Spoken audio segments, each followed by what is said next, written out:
aboard, Elon. How are you? I'm great. Thank you so much for having me. Yes, great to have you. Of course, it's a special interview here.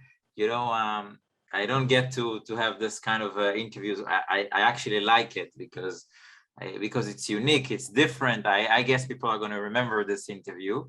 And before we dive into all your initiatives and all the stuff that you do, give us a little bit of a background because people know the account on Twitter, but they don't know the story behind it. So I want people to get a little bit of a history from where you started this, why, and where is it today? Sure. So I think most people who have used Twitter are aware of this idea of parody accounts, which kind of a fictional character that might be based on a real world individual or a funny meme that has emerged. And I started the Bored Elon account back in 2013 on the same day that real Elon Musk revealed a white paper. It was a 40-page white paper for something called the Hyperloop, which is this high-speed underground train. And basically, he explained in this document that he thought it was a smart idea, and he didn't really have time personally to work on it, but he put it out there for the world and encouraged other people to do that.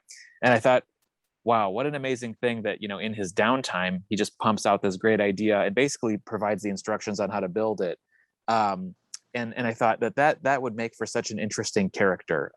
So what does Elon do when he's bored, when he's thinking, when he's sitting on the toilet, right? And so that was the birth of Bored Elon Musk. And so really the first few years of the account was just thinking of silly inventions and solutions to problems that were way too complicated. If you're familiar with the idea of like a Rube Goldberg machine, it's something that's a very complicated way of solving a problem that's easy. And so that was kind of the focus of the humor. And it, as you can imagine, got picked up by a lot of people in Silicon Valley and in the tech world, and retweeted and reshared, and over time became one of the largest followed parody accounts, or at least anonymous accounts. And that's really how many followers, just so people will get the perspective. Yeah, it's about 1.8 million followers now. Certainly not the size of real Elon Musk, but also he deserves the large following that he has. He's doing things much bigger than I am. But he's been a good sport, honestly, about the Bored Elon account. He's mentioned it a few times. Funny enough, his mom follows like 10 people, and this account is one of them. So I have the privilege of entertaining Elon Musk's mom. And yeah, he's been a good sport about it. Obviously, anybody who follows him knows he has a good sense of humor, and he posts memes and silly things online as well. So anyways, fast forward to modern times.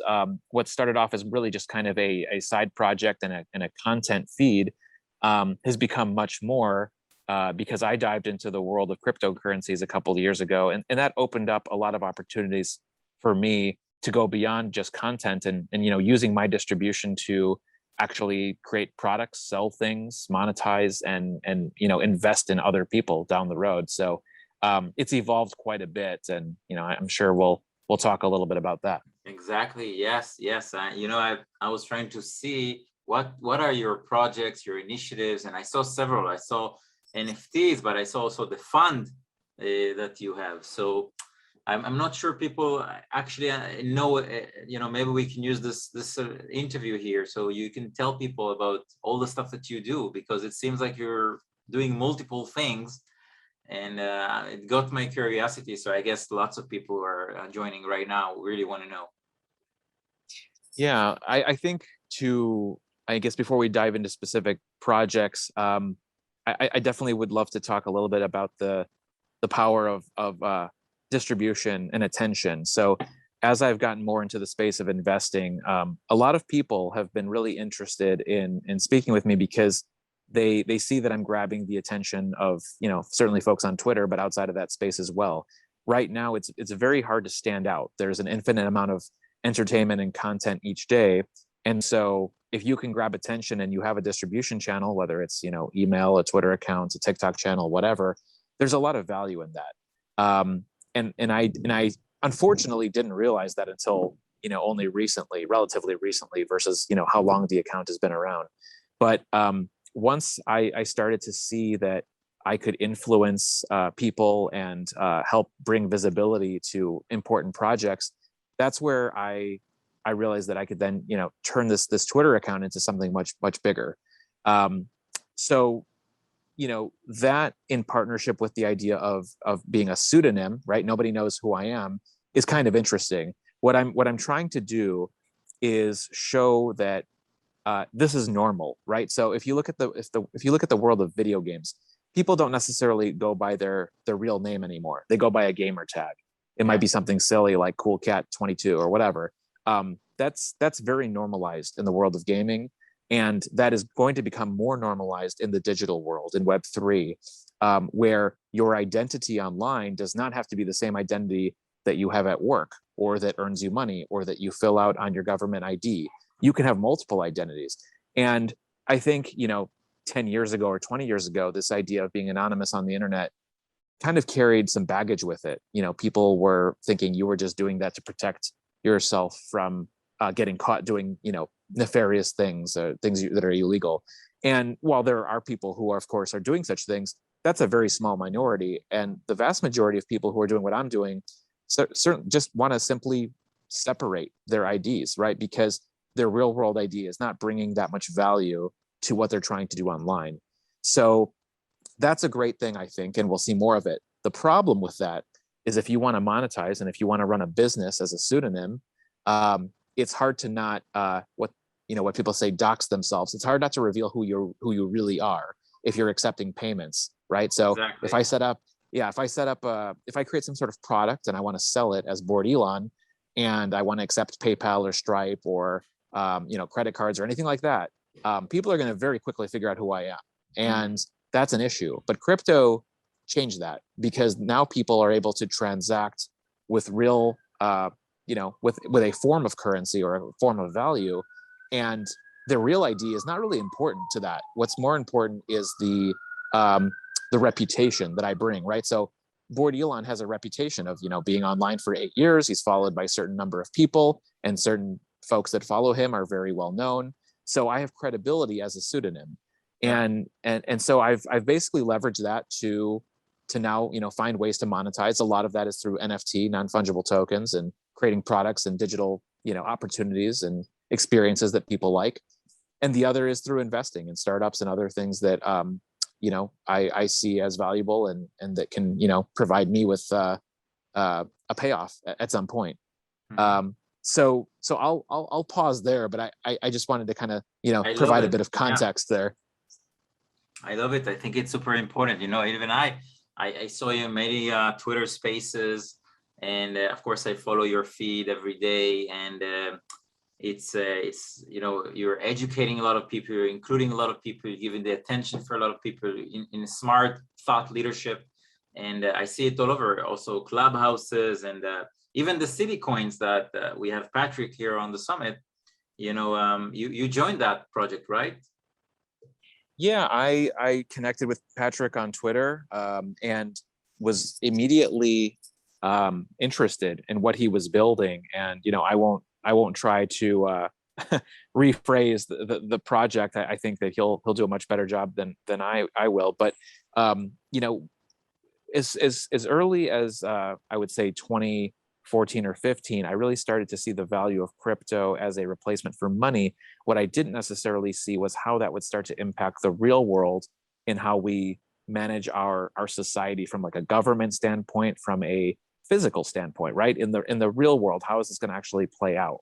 And as soon as I understood the proposition of Citicoin and how, this type of how digital currency could directly impact, things like how do we pay taxes, how do we fund local programs, how do we vote for things that we believe in addition to like the standard method of voting, that was a really powerful thing for me. And so I was fortunate to get involved with Patrick early on in the program.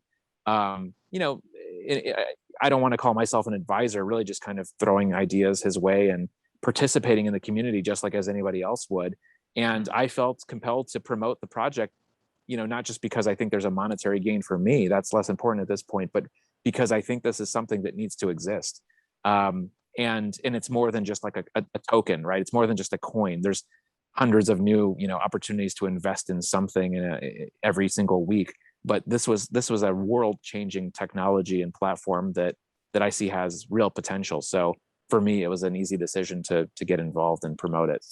Yeah, I totally agree. And I guess you come across lots of DeFi projects, initiatives, blockchain companies because of your exposure, because of your appearance, in all these places.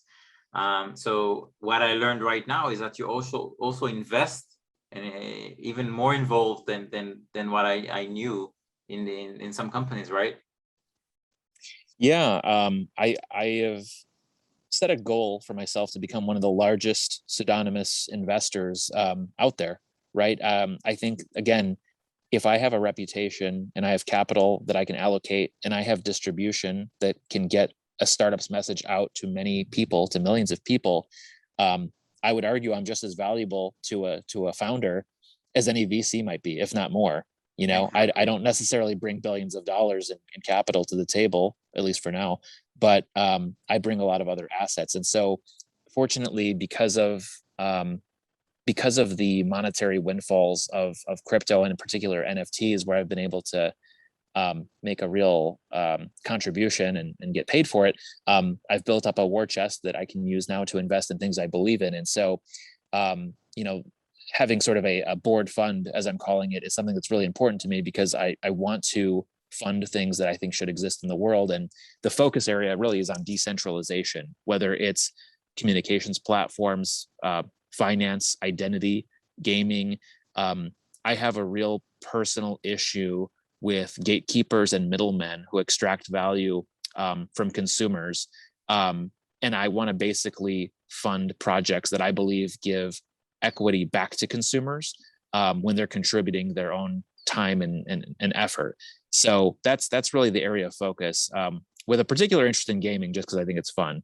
But yeah, decentralization is the focus, and I've been making some pretty significant investments alongside well-known venture capital firms. So it's pretty interesting to see, press releases come out with Andreessen Horowitz and then my name on the list as well as an anonymous identity. Yeah.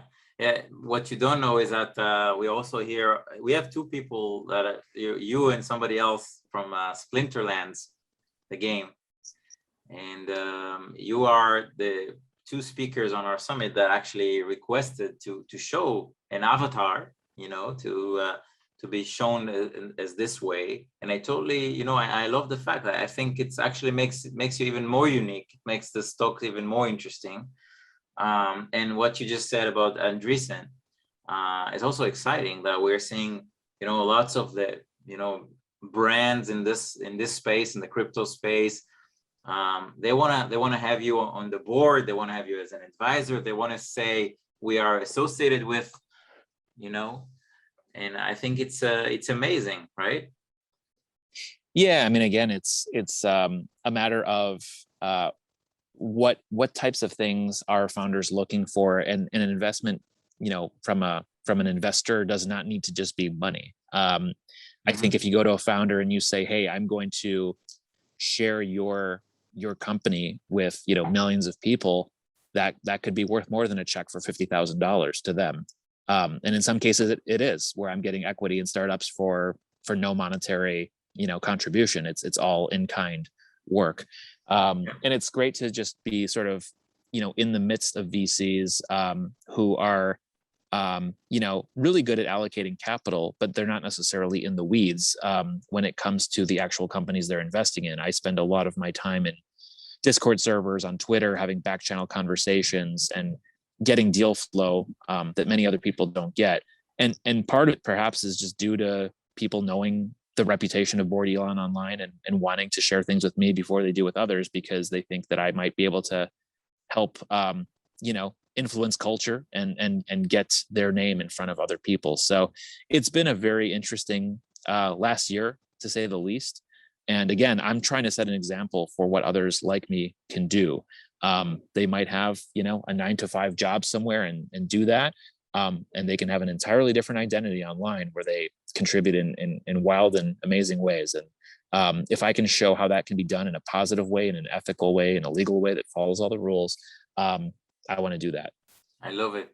I had a similar interview with Mr. Wonderful from Shark Tank, and he's the one who taught me. I actually met him out at the Bitcoin conference in Miami.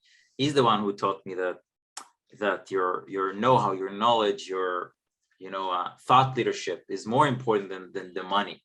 And he gave me the exact in the exact words that you used right now, that companies value this even more than the money that that is given to them. Your access, your ability to share their voice to so many in a smart way.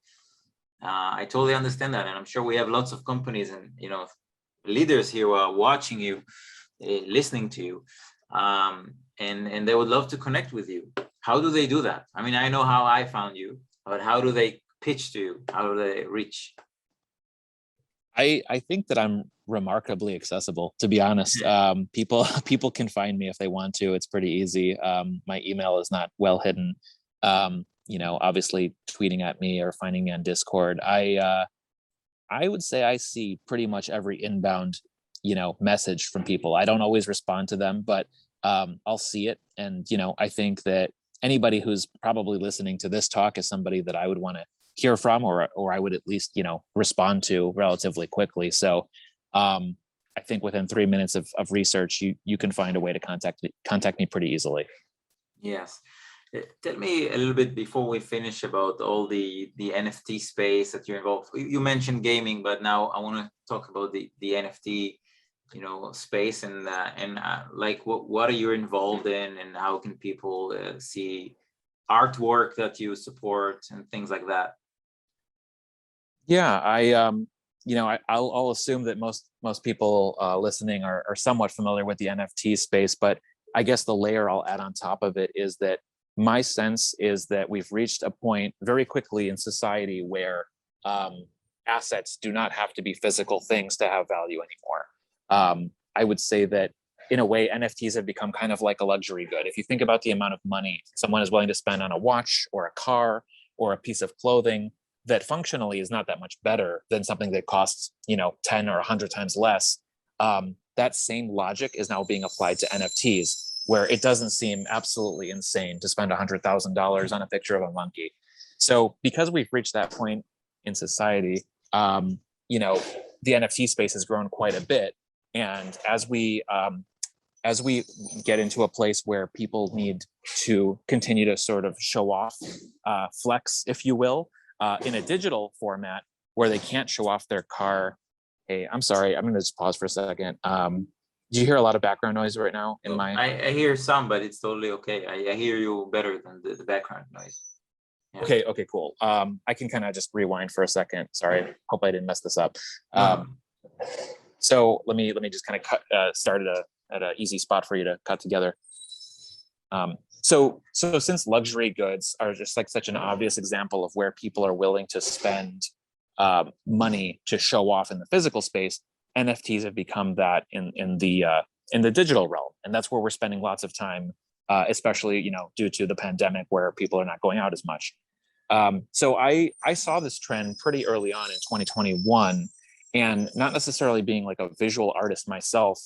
The route I took was partnering with visual artists that I respected, working with them to ideate and come up with interesting ways to, share my own brand of tech and comedy and space travel and all that, and then produce art and experiences that I thought my fans would be interested in. And fortunately for me, that was something that people did want to buy in on. A lot of the work that I've put out there across various platforms like OpenSea and Rarible have sold.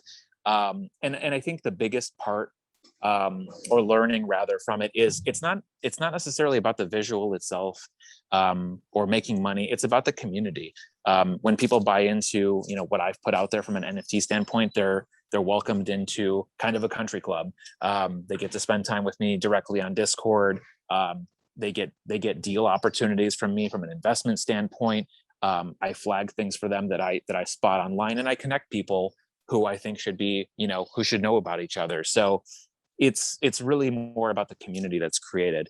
And I guess the final thought on NFTs is that I think you will continue to see it infiltrate so many things in the real world that need to be verified. The beauty of NFTs is that you can't really have counterfeit items if you know how to read the blockchain. So as we look at things like concert tickets or, certificates, marriage licenses, whatever it might be, anything that you need to just certify as authentic, I think NFT technology is going to become a normal element of that. And art is just where it happened to start, but it by no means will be the end of it. Mm-hmm. Amazing. Last question. I know you're limited in time, and I'm reading all your feeds, and I want to ask you about El Salvador and all the stuff that we were seeing with countries embracing Bitcoin and stuff. What are your thoughts about this? Where is this all going? If you can answer this question, that would be great. I think it's wonderful that countries are experimenting with different assets to back up their reserves. I think that many countries, including the US, have moved away from having a finite supply of anything to back up their monetary system. That can work, certainly, and it has continued to work. But if you're not the United States, if you're another country that uses the dollar to back your country's wealth, that might be a challenge. And so while the dollar will continue to be extremely important, I think we will continue to see countries look to other types of assets, whether it's gold or Bitcoin or anything else, to back up their reserves. And I think that as long as we continue to see signs of inflation, that people will feel drawn to a scarce resource that cannot be duplicated by any human. So I think it's positive, but I do think it's going to be very messy for the next few years because countries don't necessarily have the resources yet to onboard their citizenry to understand how to use these things. And there probably is going to be a pretty steep learning curve. So while I foresee that as being, a potential challenge, I by no means think it's something that isn't worth pursuing. Yeah.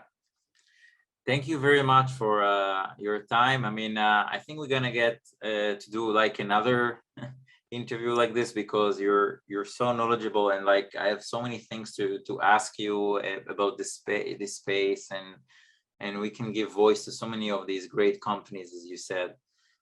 So let's call it part one, and if you'll be able to stay around, that'll be great because a lot of people probably will want to connect with you. And again, thank you very, very much for your time, and you're always accessible. So it's really the truth. I got to meet with you. I talked to Patrick, then immediately I talked to you, and here we are. So thank you very much.